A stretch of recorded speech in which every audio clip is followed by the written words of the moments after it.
de sources très au fait des mouvements suspects et d'une imprudence téméraire menée dans le dos de l'Algérie, confirme ce qui se mijote, depuis quelques semaines, dans les cuisines de l'ambassade des Émirats Arabes Unis.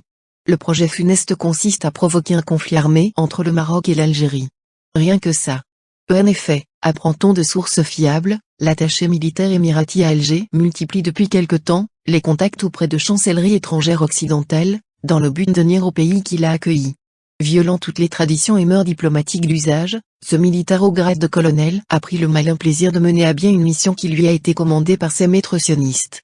À savoir, faire monter le Maroc, dont le bellicisme n'est plus à démontrer, contre l'Algérie, un voisin qui continue à déranger par ses positions de principe contre la politique expansionniste en cours dans la région et le Moyen-Orient. À travers ses manœuvres machiavéliques, Abu Dhabi cherche à envenimer davantage la situation dans la région, au moment où l'Algérie se retrouve dans une ceinture de feu, dont la récente crise née au Niger, et l'épisode de Najla El Mangouche en Libye n'augure rien de bon. C'est le cas de le dire, sinon comment expliquer le fait que les Émirats continuent à fournir armes et munitions au royaume marocain, si ce n'est dans le but de pousser à l'escalade militaire dont l'entité sioniste en tire les ficelles? En effet, dans un contexte marqué par un regain d'intérêt sioniste qui avance ses pions dans la région et même en Afrique, dont l'instance dirigeante a failli de justesse être noyautée par les agents du Mossad, contre laquelle l'action diplomatique de l'Algérie était salutaire, les Émirats se sont proposés volontiers pour faire le sale boulot au profit du camp des normalisateurs qu'ils ont rallié. Cet énième coup de poignard dans le dos n'est pas le premier pour croire à un acte isolé.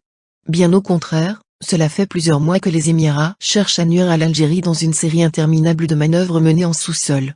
Ces comportements et gesticulations irresponsables et indignes de diplomates commencent sérieusement à faire perdre la patience à l'État algérien. En effet, malgré les relations amicales entre les deux pays et les deux peuples frères, les observateurs les plus avisés s'attendent à ce que ces révélations jusque-là gardées confidentielles remontent à la surface pour donner lieu à des tensions diplomatiques entre les deux pays.